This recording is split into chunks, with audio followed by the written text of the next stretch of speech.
Welcome. We got a lot of show. I'm your host, Richey. Good to be with you. A lot on the agenda. Breaking down news of the day, my contributor, Wosny, Rebel HQ contributor, host of Woke Bros, writer at The Ringer. Also, my debate segment, we got Mr. Hal Lambert, founder and CEO of Point Bridge Capital, creator of MAGA, EFT, former Ted Cruz National Finance Director. This should be an interesting debate. We're going to talk about the Supreme Court decision in America. All right.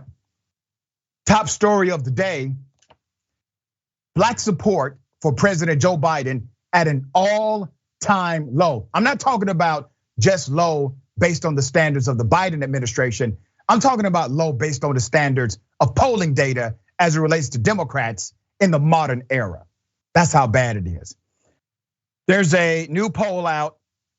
President Joe Biden and the Democratic Party, they're not looking good at all. It has fallen now by double digits. It was already headed in the wrong direction in the first place as it relates to Biden.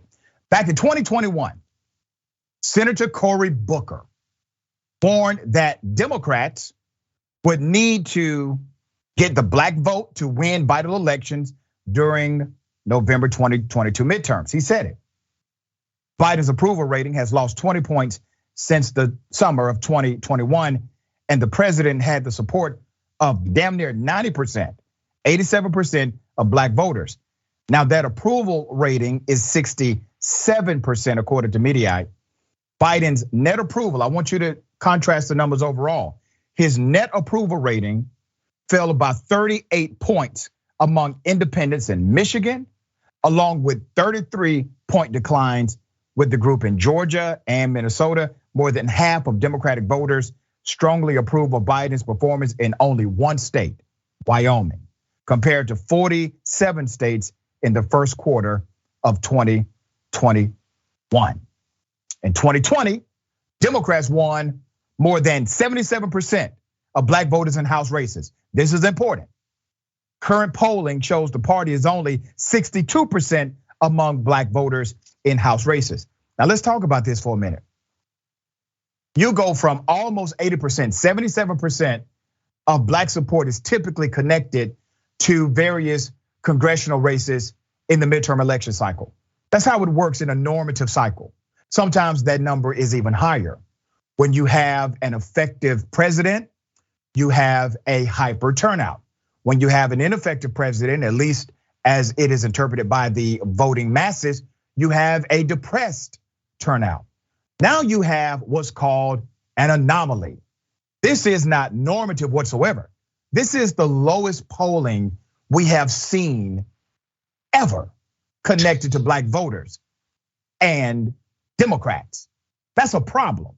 Now, I know some people will say, black people just need to get up and vote. No, black people need to have a reason to vote. This is a job interview. It's an application process. You are hired as a politician. That vote is the board of directors saying they have confidence in your ability to deliver. So let's talk about the deliverables. When you run on a platform that says, vote for us and here's what we're going to do for you. We're going to deliver you criminal justice reform. We are going to deliver a pay equity model. We are going to build back better. We're going to make sure that if you vote for us, we are going to protect your rights, voting rights being primary. And then after a couple of years, you're saying, well, we're not able to do it because of these other factors we did not calculate during the time we told you we could do it. Let me be very clear. There are moves on the table. And I get it, we don't elect a king, we elect a president. That president is contextualized through the reality of a democracy. I get that 100%.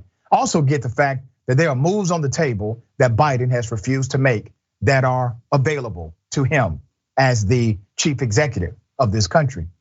He has refused to launch a holistic and aggressive campaign against Democrats who refuse to get with the program. He doesn't go after Sinema. He doesn't go after Manchin.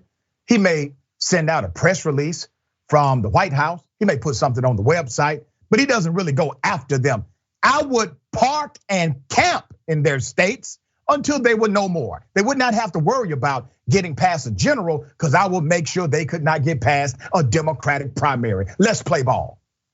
That's how you do it. This is a new era of politics. Joe Biden is an institutionalist. Remember when he said that nothing will fundamentally change? Remember he said that? We should have believed him. There's more. And listen, I'm harsh, I know, but I'm harsh for a reason. I need them to snap out of it. I need them to snap out of it because they are not connected to the communities that I'm connected to or you're connected to. They're in a bubble, they're in a silo. They're not adversely affected by these policies like we are. They don't get to see it and feel it and be in the atmosphere of it like we do. So I'm hoping they snap out of this. That's why I'm willing to give them tough love today. There's more.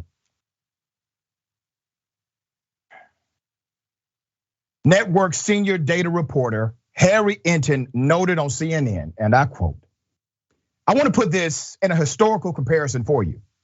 This really gets at how low that 62-point margin is. Democrats have won black voters by 75% or more in every single election this century. The last time Democrats had similar low ratings with black voters was in 2004, when Democrats attracted only 77% support for John Kerry. Remember what happened there? While the CNN poll did not go into the reasons behind the low polling, many experts think it is due to disappointment and frustration felt by black voters. You don't say. You don't say. You see, we voted for not only a political party, black folks voted for a fundamental change. They voted for different. They voted for transformation. They said, this is something we need an advocate to change for this country. Now let's talk about this plainly. Black people have routinely been the moral voice of this entire country. From the civil rights movement to the women's suffrage movement, and it goes on and on. Think about how bad this country would be today, how immoral this country would be today if it had not been for black folks leading and guiding the moral compass. Joe Biden would not be president right now if it had not been for black voters. There's more. William Joyner, a 54-year-old Democrat, in a New York Times interview said, and I quote, Biden made promises to black people he has not kept yet. A lot of people are upset with Biden. We have high gas prices. Everything is so expensive right now. Here's what's going to happen. It's called the pylon effect. There are things that Biden will get blamed for that's truly outside of his control. But there's so much that is within his control. And when you come across as a person who cannot deliver, then they will start blaming you for it all. Let me make another comparison. Donald Trump delivered very little based on the promises he made. Look at it pound for pound. He delivered very little. But he made his core feel like he tried his absolute best. Now, I don't like his methodology. I don't like the man. I don't like who he is nor what he represents. But his base believed he tried to execute the strategy and the platform protocol with everything he had. Now, did he really? Probably not. But his people believe he did. He was willing to break the law. He was willing to continue to push the needle until the judge told him not to. Why don't we do that? Why don't we push the needle, push the agenda? I mean, we're hiding behind some office policy about the filibuster at the US Senate, or maybe perhaps we need to hide behind the parliamentarian who nobody elected in this country. No, parliamentarian says, no, we cannot do this in the budget because it does not connect to the debt. The fiscal budget must be included in order for us to bypass the filibuster rules. Thus saith the parliamentarian. Damn the parliamentarian. You know what happened in the 90s when the parliamentarian tried that with Republicans? They fired the parliamentarian and got another one in that did exactly what they wanted to do. It's called politics, damn it, play ball. there has seemingly been no movement on Biden's much touted Lift Every Voice, a plan for Black America, which was a major campaign promise to Black America. Reparations have not moved forward, and the government failed to pass any meaningful police reform. All promises made. This is a policy game. Policy is the contract between community and government. You give us a bad contract, we reject it. Now, I'm hoping that my dear brother, President Biden, wakes up to the reality of what is about to go down. They are setting the stage for a dictatorship to be next. You have an opportunity here to do the right thing. And maybe this poll, maybe the midterm election cycle will shake you out of whatever dream you're in. Wos, thoughts here? Man, I really don't have a lot to add. You so thoroughly pointed out the many things that Joe Biden can do directly himself in order to improve things for Black Americans. And what I think is important for people to realize is, a lot of their sloganeering during Biden's campaign was this idea that the Democrats specifically were going to save you. And then, when these guys get in power, they have the power to enact policies. People like Manchin and Sinema can say no, ostensibly who are Democrats. And so if you can't promise me that Democrats are gonna move in lockstep with the agenda of their leader, what is the point of that messaging? And the second thing I will say that I hope comes out of this, Brother Richey, is that Black voters realize they've been led astray by the Black leadership class, honestly. You look at cats like Clyburn whipping up votes for Biden, church leaders, you name it. All of these Black institutions that get out the vote for the Democratic Party and be like, they're gonna get it done for you guys. They're gonna get it done for the folks. I would hope that the masses of Black people would look at the Black leadership class and have some strongly worded questions for those people as well. Very well said. And I remember a few years ago, a woman named Michelle Nunn was running for the US Senate from the state of Georgia. She was not successful, but an email leaked to the media from her campaign. And this email was part of their campaign strategy. And was it laid out a policy plan in order to obtain the Jewish vote, a policy plan in order to obtain the white female voters, a policy plan for white males. And then when it got to Black voters, it simply said, go to the churches, get influencers. There was no policy sentence connected to their internal campaign strategy to motivate Black voters to vote. They've been running this game on us for 40 years, Dr. Richey. Yeah, time out for that. All right, 62%, and the number is going in the wrong direction still.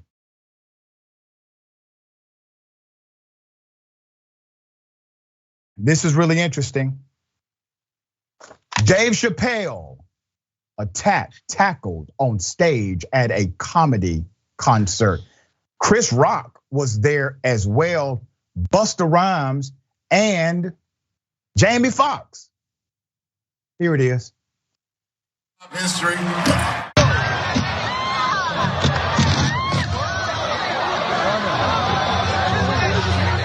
Thank you, son.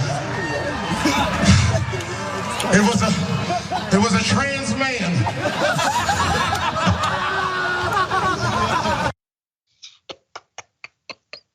Damn. Now, obviously, this is not appropriate to rush somebody on stage and then physically attack them because they may have told a joke that you don't like or did something that you disagree with. The person had a weapon. Had a replica of a semi-automatic gun with a knife attached to it, according to some of the reports. Dave Chappelle could be dead right now, okay? Let's be very clear. He could be dead at this moment. There's more. Let's go to the video of the beatdown.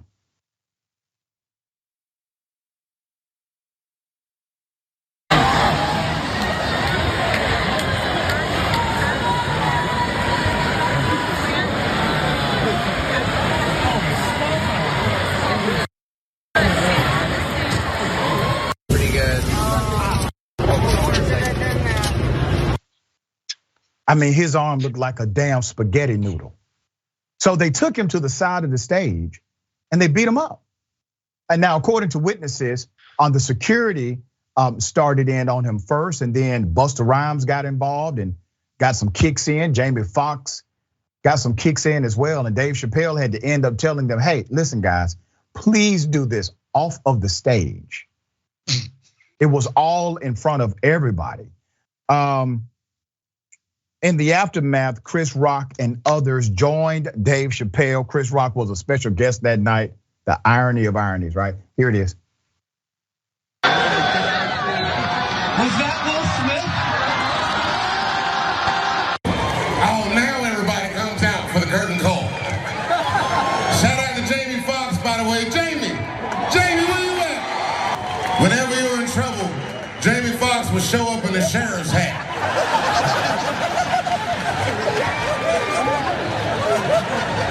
I thought that was part of the show. I don't know what the.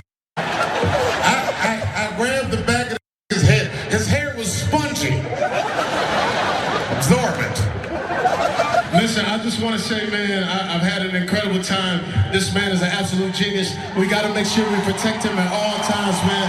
This is what it's about. For every comedian that comes out here, man, this means everything, man. You're a genius, you're a legend. I enjoyed myself thoroughly, and we're not going to let nothing happen to you. Right. Give it up. This is the show. Wait. I'm back there. I've been doing this 35 years. I just stomped backstage. Always wanted to do that. I'm back there squeezing too. I seen Busta Rhymes on it. It's like, that's how you do it, God. Everybody compose yourselves. I wanted this to be a peaceful moment, and I'm sure now it is. That won the Oscars. Okay. So, you play stupid games, you get stupid prizes. Sometimes that's how life works. The man, let's put his picture up. We do have his information now. The man who was identified as Isaiah Lee is 23 years of age. They called him a wannabe rapper, was arrested on a charge of assault with a deadly weapon. The police said he was taken to a hospital for treatment because he got his ass kicked. His bail was set at $30,000. A knife blade and replica handgun were recovered from the scene. The spokeswoman said, adding that Mr. Chappelle was not injured in the attack. I gotta ask this question because it's a legitimate question at this point. Is this because of Will Smith? Like, think about it. If Will Smith would have never rushed the stage during a comedic routine and physically assaulted a comedian in the middle of their skit on international television, would this have happened? Now, obviously, Isaiah is responsible for his activity. He will be held accountable. He has been apprehended. He will have to work himself through the legal system. But that question has to be posed. Now, I see some people on social media pushing back saying, oh, I cannot believe they did him that way. I cannot believe that they put him to the side of the road. Hold on, wait a minute. It's a simple philosophy for me. If you are badass enough to run on stage with a weapon to try and harm somebody, you have to be bad enough to take the repercussion if it doesn't work out your way. You gotta be bad on both sides. You can't just be bad one way and say, oh no, but I don't want that to happen. All right, Wosny, what are your thoughts when you saw this? I was happy he got his butt whooped. I'm sorry, I can't be this person that's like, oh my God, they didn't have to do him so dirty. I'm sorry, there's just no reason for this, and it's just attention-seeking behavior. I'm sure he thought he would get his name in the paper and all of this afterwards. And I'm actually really happy they took care of that dude and worked him over. And I see it in a lot of people were honestly praising Will Smith for his actions and all of this stuff, which I thought was ridiculous. A grown man should be able to keep his composure.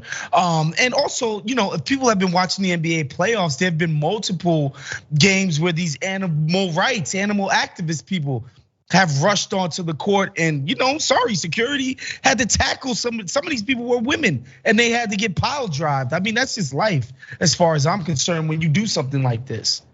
Yeah, but that wasn't security, brother. That was just Busta Rhymes, and some of the security guards were involved. In all due respect, security was involved, but you also had some extra security that got deputized quickly and got involved in that. But listen, I don't like everything that Dave Chappelle says. All right, it's not. Full agreement is not required for me to call a ball and a strike. All right. Somebody rushing the stage and having a weapon that could actually kill somebody, I don't care who you are, that's not appropriate under any circumstance. And I don't hear the same people while saying things like, well, the comedian probably offended him, like they were defending Will Smith. Why? Because the person who rushed the stage doesn't have the status of Will Smith, once again proving our fascination with status. To me, Will Smith, what he did was just as egregious as what this person did. The only difference is that person had a weapon.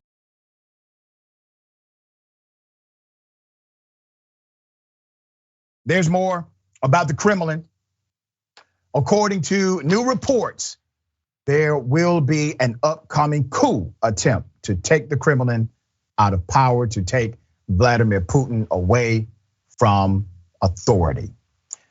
Okay, this is interesting because I actually said from day one that in order for this to work, in order for you to neutralize a madman, there has to be a power vacuum, and somebody inside of Russia, the leadership circle of Russia, will have to fill that power vacuum and take power away from Vladimir Putin. I said that's the only way this is going to work, and hopefully sanctions will make enough people uncomfortable in Russia to where that becomes a reality. Sounds like that is now happening.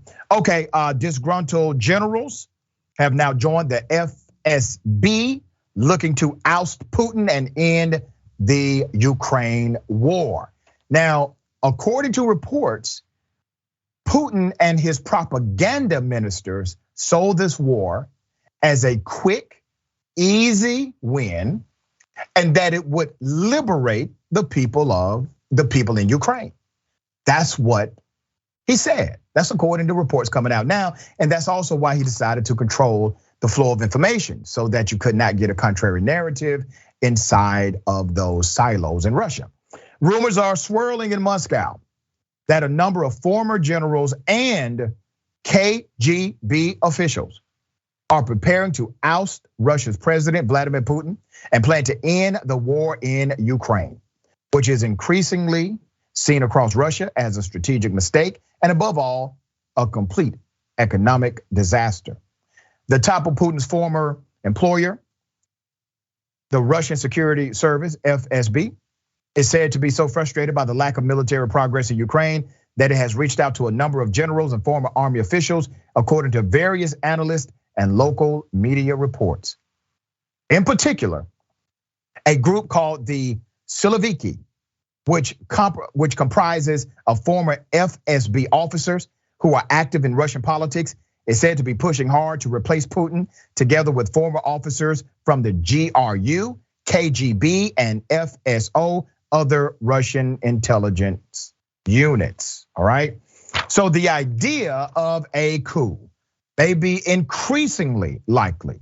It's further strengthened by social media activity across Russia and Eastern Europe, which has gone into overdrive in the last 24 hours. Moreover, analysts in and outside of Russia have said all signs are there that Putin will face a coup very soon. The Russian president is reportedly very worried and has tightened security in and around the Kremlin. Does it matter? It matters a lot, said Russian security expert Andrei Seldatov, told the Center for European Policy Analysis. The Russian president has been bracing for a coup for some weeks, as has faced fierce criticism over his special operation in Ukraine, and he has purged around 150 of his spies over the constant failures. Now, the initial planning, this is according to an authority familiar with the situation, the initial planning and the initial phase of the invasion, where the Russian military naturally assumed that they're going there as liberators rather than the invaders. The first the very first casualty of war is the truth. That's the first thing that dies. Because they have to create, and we've talked about this on Indisputable in length. They have to create what's called a front-leaning narrative. That front-leaning narrative is the sales pitch. In order for the sales pitch to work, you must lie about the reason they need the product. The first casualty of war is the truth. Woz, what do you think of this? A possible coup maybe happening in the next few weeks? Yeah, I think people need to understand even the strongest of strong men cannot lead all by himself. Right. They lead at the behest of the other people within power, whether that be the generals.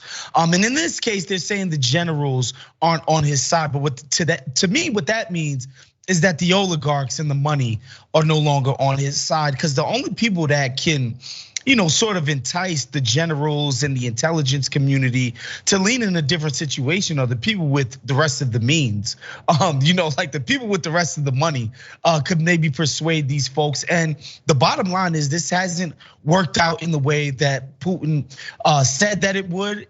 He hasn't delivered.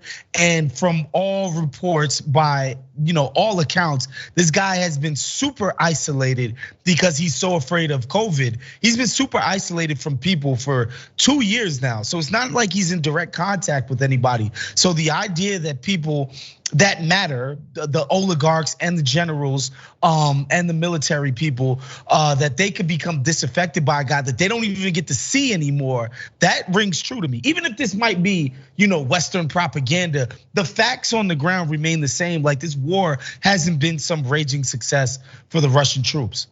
Yeah, not at all. And you have to give credit to the fighting spirit of the people in Ukraine. They have refused to give up. Yep. They are proud of their heritage. All right, we got more. It's indisputable. Stick and stay.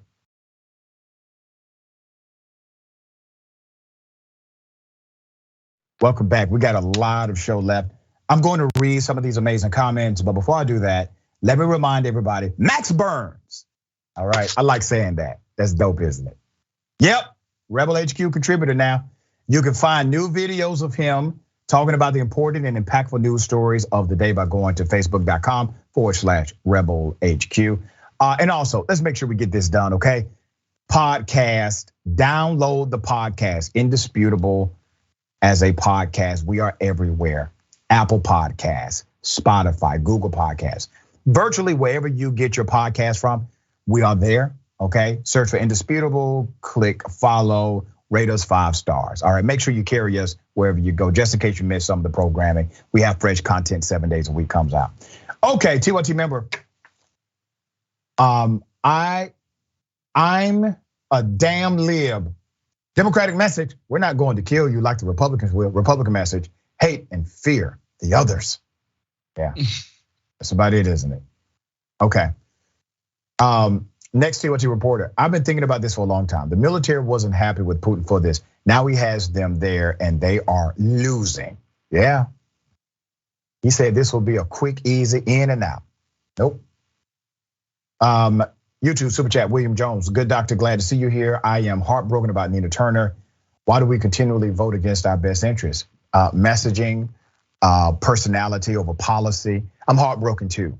I'm heartbroken. I was extremely supportive of Nina Turner, made contributions, obviously had great conversations with our dear sister. She should be in that position. But you're not just fighting against political power. You're fighting against interest, financial powers. You're fighting against a messaging machine. And you're also fighting against the indoctrination of a particular voter. A voter may think a particular way because they have been taught and trained to think that way. And it becomes personality over policy, which is a lose. It's a loss for us, okay? All right, ladies and gentlemen, I wish you Karen would. You want to call the police on them for having a barbecue on a Sunday? I feel great! Back off! I'm going to tell them there's an African-American man threatening my life. If you would like to knock, I'm right here. Yeah, okay. Yeah, okay, so what's on? Okay. Wow. What what you are. Wow. Yeah. So keep slamming. Wow.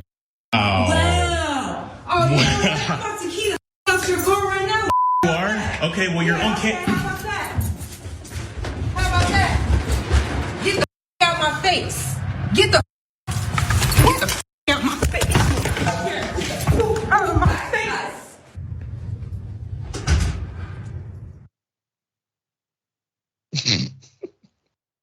We have identified this Karen at large. Let's go ahead and put up the mugshot. Publicly available information. This is Abby Jane Tabatowski. According to the narrative, this individual utilized various insensitive homophobic slurs, and you saw the rest. Besides the alleged homophobic slurs, she also threw the N-word out at least twice in the video. Now, here's the thing, okay? Arguments happen, okay? Arguments happen. I get into arguments, they happen. But when a person feels as if, well, this argument now necessitates that I go out, I have to now commit property damage. I have to call you various slurs. And listen, that it landed you in jail. Was it worth it? Now, this is a public service announcement to all of those who engage in Karenicity. Is this really worth it? The outcome that you see here, is it worth it? Was thoughts? Obviously, it's not worth it. Anything you do after your nostrils flare as wide as that Karen's nostrils were flared, generally speaking, is not worth it in that moment. But what I found was interesting, Dr. Rich, was that she might have been a mixed Karen. Have we ever done a mixed Karen on the show? We've done them all, brother. We've done. Yeah. I was like, oh my goodness, getting in on the Karenicity these days. That was a bit scary, but she was so angry. It's just, I'm always just amazed by how angry folks are these days, man. Have folks always been this unhappy with life? It's amazing to me. You know, and it's a real thing. Now, Karenicity is a mindset, all right? As a matter of fact, double dose. You want to call the police on them for having a barbecue on a Sunday. I feel great! Back off! I'm gonna tell them there's an African American man threatening my life. Is this on board? It started. Thank you. Oh my goodness! Stop! Get away. I'll walk you here. In my life. You don't need to do that. You don't need to do this. I'm gonna call the cops on you. Yeah? Should they stop them? Stay away, sir. Stay away. I'm not gonna hear you. Hear you? You're unmasked. Is that pepper spray? Yes. Okay. Sir, I need you to put that away. We're in a public place right now. Yep. Stay away. I'm gonna stay away. Thank you. You can't be threatening people here. Pepper spray, okay? You understand that? Pepper spray. No, you cannot threaten people in here with pepper spray. You're not a cop. You're not a lawyer. I don't need this. Yeah, this is an older white man, well aware of his white privilege, even has on the white privilege starter kit, a basic white polo and some khaki shorts and a goofy ass hat, all right? Did you notice how calm they were? The man is threatening to pepper spray people and then decides to physically assault a worker in the store. Loss prevention comes out, security. He says, hey, just calm down, all right? And he tells her, you better get away. All right, I'll back away. I'll get out of the way for you, Mr. White man.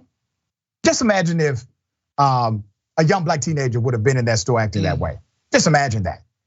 Aiming pepper spray at people and physically assaulting a worker, and then loss prevention comes out and just says, hey, you're gonna have to chill out here.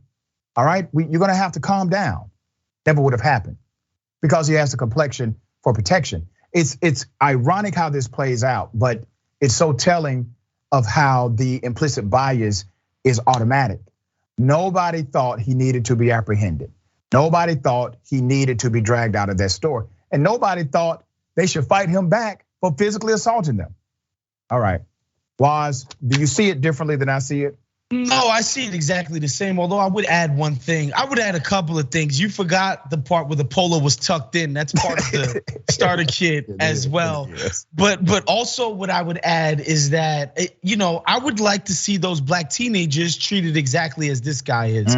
We don't need the cops freaking treating people like practice dummies. You know what I mean? Like, treat everybody with the level of deference and respect that you treated this guy. But third, if I was that employee, once he would have charged me, headlock on the ground, noogies, it would have been over.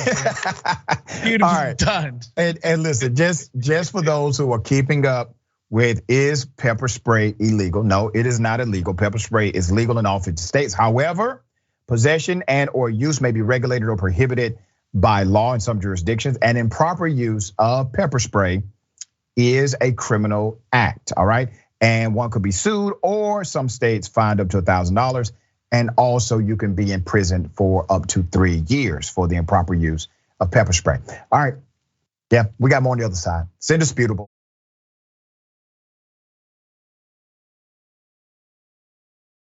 Welcome back. We got a lot of show left. Let me read a few of these comments, okay? Naughtiest Maximus says, I wish a Karen would, and a Karen did. And that dude with the spray just committed assault and battery. That's right. May Money in the building says, Big Woz, you always have me dying laughing. I need to know what you think about my GS Warriors. Hi, Doc, I'm paying attention to class, I promise. All right, Woz, I'll let you answer that. I still got the Warriors winning the series. I think experience will win the day. The Memphis Grizzlies, and some of their players are starting to be hobbled. I think experience and just the Warriors' collective championship know-how will carry the day. They'll go into the conference finals. All right, that's called free game right there from Wosny. All right, Mike Boy Raps, how are you gonna escape a whole Costco? Well, listen, he had his white privilege Trump card. All right, never leave home without it. Okay. Yeah, I told you stuff like this was gonna start happening. The governor, Texas, is about to invoke wartime powers. Well, that's what he's considering. Let's put up his picture full mask. Let's dive into this, all right? The governor of Texas is thinking about attempting to invoke wartime powers and allowing state police to round up immigrants and send them to Mexico. According to the report, power is normally reserved for the federal government. So let me tell you what's happening right now. The governor of Texas, Greg Abbott, is considering invoking a wartime power that will make him the de facto president of Texas. And it will give him powers that actually far exceed what the president has over the United States of America. He will be in total dictatorship control of the state of Texas if he invokes this power. Nobody touches this, but he's willing to do it according to the narrative. Okay, this would be radical, legally dubious is what some are saying. The plan would involve invoking war powers and allowing state police to begin rounding up migrants and asylum seekers and then dispatching them over the border into Mexico. A moment when federal authorities are bracing for the number of migrant crossings to potentially triple in the summer. Prominent conservatives, including former high-ranking members of the Trump administration, are urging Abbott to take unprecedented measures. You see, I don't like what Abbott is doing. What Abbott is doing is immoral. It's wrong. It violates the common sense of good faith as it relates to being a public official. But once again, Abbott has put something on the table. Another Republican has put something on the table that's out of the box, creative, and the people who support him love it. Now, obviously, I hate it, but these individuals are playing for keeps. All right, the plan, constitutional experts say, is loopy.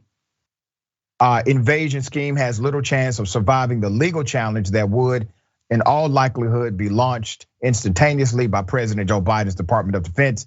But that hasn't stopped Abbott from publicly insisting that he's exploring the idea in depth. Okay, all right, yeah, that's gonna save us. The Department of Justice to the rescue, because they've rescued us from everything else, right? They have a great track record for filing a lawsuit, and then the Republicans are just going to do the right thing because we have a Department of Justice. Nobody gives a damn about the DOJ anymore. You think Republicans care about the DOJ? The Florida governor, Ron DeSantis, has already created his own private police force. They got funding for it. It just passed. He got money for his own private police force in order to bypass the federal rule as it relates to those that serve in his state guard. Okay, he's already done it. It's a done deal. They're calling it a pilot program, but they're going to expand it. There's more here. According to a highly doubtful theory now being pushed in conservative circles, language in the Constitution could be read to suggest that states, listen to this now, that states can assert war powers on their own if they are facing a foreign invasion.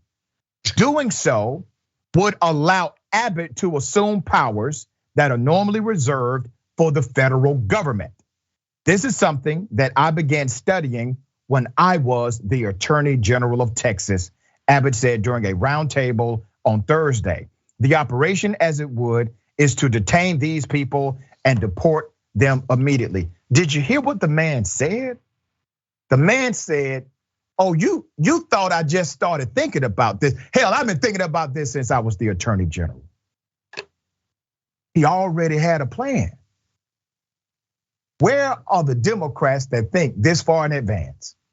The man has been considering making himself president of Texas since he was the Attorney General.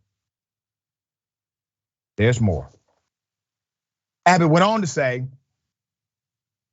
that he's fully aware he could be putting Texas police officers in legal jeopardy. The former head of Border Patrol sent his general counsel a memo saying it could expose law enforcement in the state of Texas to being prosecuted. You think he gives a damn? Abbott has already responded to the Biden administration's decision to rescind Title 42 by introducing a commercial vehicle inspection policy at the border that upended international trade and prompted frantic negotiations with border Mexican governors to bring the inspection to an end. It was a high stakes gambit that dented the economy, but Abbott has been unapologetic about the fiasco. Now, let me remind you, in order to get around the federal government, this governor created a policy that inspected all shipments coming in from Mexico to Texas, which basically destroyed the supply chain, enhanced what we know as regional inflation, and it decreased the Texas economy by $100 million a day.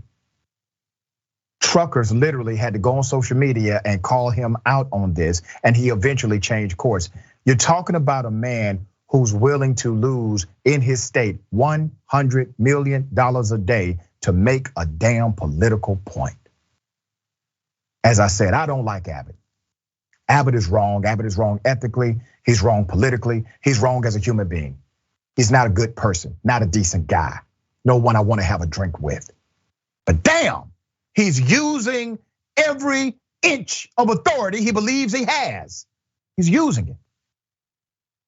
Wosny, thoughts? You know, it's interesting you bring up the Democrats in this conversation, and fundamentally they just could never bring themselves to do something like this because it's their belief that the system is perfect. The system is great. We just got to use it better. So the idea that they would go outside of it or skirt it, just look at how they treat the filibuster as if it's this sacred rule that, if you just don't do this, we might as well rip up the Constitution. When really it's just this, parliamentary freaking nicety that they go to as excuses to not deliver stuff to their people. Democrats they just would fundamentally, they don't think like this. They're not built like this. They think the system is wonderful just how it is. All the iniquities that the system produces, those aren't problems of the system. It's just little tweaks that we got to do here and there. And so they would never behave like Abbott and DeSantis. Those guys are trying to one up each other to see how crazy and right wing they could possibly be. And then, they're doing what they want. Yeah, very well said.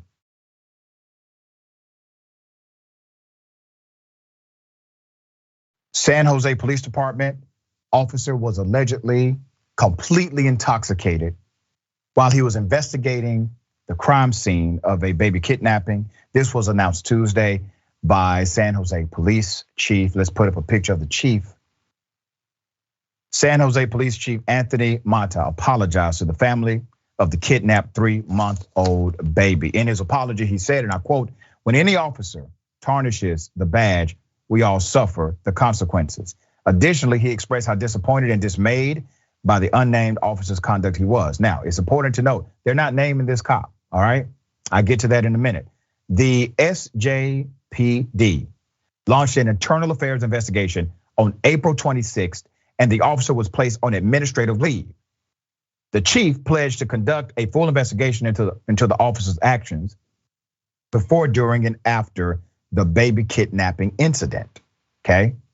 The officer raised the suspicions of an FBI agent who was also at the crime scene where baby Brandon, is pronounced KR, was kidnapped from his grandmother's apartment in San Jose on April 25th. The FBI agent reported his suspicions to the officer's department. Let's put up a picture of the baby. Okay, that's baby Brandon. Thankfully, baby Brandon was found safe 5 miles away 20 hours later, and 3 suspected kidnappers have now been arrested. The drunk officer was assigned to canvass the neighborhood, find witnesses of the kidnapping and evidence. Once again, he was drunk. More from the press conference. The SJPD's police chief and assistant chief were peppered with questions from reporters at Tuesday's press conference. Why did it take an FBI agent to say, this guy is drunk? Assistant police chief, let's put his picture up. Paul Joseph, he actually answered the reporter, all right? He said, and I quote, "That is a valid question and part of what we need to investigate." Yeah, it's your good old boy system, detective, assistant chief. I can crack this case for you. Your cops are part of a culture that says we don't tell on cops that commit crimes or violate the policies for community safety. We don't do that here. That's why, all right? Again, the drunk officer's name has not been disclosed. They're playing hide the pickle. And Joseph also declined to release the officer's rank. They don't even want to tell you what rank he had. They don't want to tell you what position he held. They just want you to act as if this person really doesn't exist. We're gonna hide him. Let me tell you why that's problematic. Who pays the cops? You do. It is a government position funded by the taxpayers. That position is public for a reason. Okay, let me go back in time a little bit to another cop. Let's put up his picture. Same department. This happened weeks after another SJPD officer, 24 years of age, Dejon Packer, was found dead in his home from a fentanyl drug overdose. The assistant chief Joseph said the department will have to negotiate with the officers' union to reverse a current contract provision preventing officers from being obligated to comply with random drug and alcohol testing. This is why people do not like the police. You do realize if you work at a fast food restaurant, you gotta be drug tested. You know that? To work at the post office, you gotta be drug tested. To be a police, it's illegal for the police to drug test you because you have some contract by way of the union. Who in the hell made that rule? Tell people how they can follow you, check out your great work. Of course, you can find me at Big Wos, BIGWOS, on every single social media platform. Check out what we're doing at The Ringer, NBA, pop culture, all of that stuff. And subscribe to the Woke Bros. Check out Rebel HQ stuff coming out all the time. Take care of yourself, take care of each other, take care of the planet. Remember, the truth is always indisputable.